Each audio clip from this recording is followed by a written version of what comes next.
আপনার নামটা জানতে পারি? আমার নাম আপেল মাহমুদ। আপেল মাহমুদ, সুন্দর একটি নাম আপনার, চমৎকার একটি নাম আপনার ভাইজান। তবে একটি কথা বলার অপেক্ষা রাখে না, সেটা হচ্ছে যে আপনি যে একজন সাহসী মানুষ সেটা কিন্তু আপনাকে দেখেই বোঝা যাচ্ছে। জি, তো ভাইজান আপনি কি ভোটার হয়েছেন?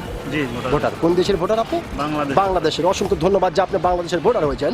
তো ভাইজান, যেহেতু আপনি বাংলাদেশের একজন সচেতন নাগরিক এবং বাংলাদেশের একজন সাহসী মানুষ, সেই ক্ষেত্রে এই বিষয়টি আপনার কাছ থেকে জানতে চাচ্ছি যে এইবার জি।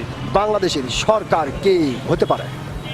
সরকার এবার কি হতে পারে জানি না, কিন্তু ন্যায় নীতি ইনসাফ দিয়ে যারা দেশ চালাবে জি। এদেরকে আমরা চাই।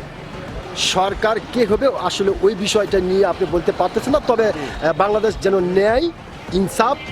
কিন্তু যে জ্বর উঠেছে মনে হয় ইসলাম জামাত ইসলাম সরকার যায়। মানে যে জোয়ার উঠেছে তাতে আপনি বুঝতে পারতেছেন যে জামাত ইসলাম সরকার হতে পারে।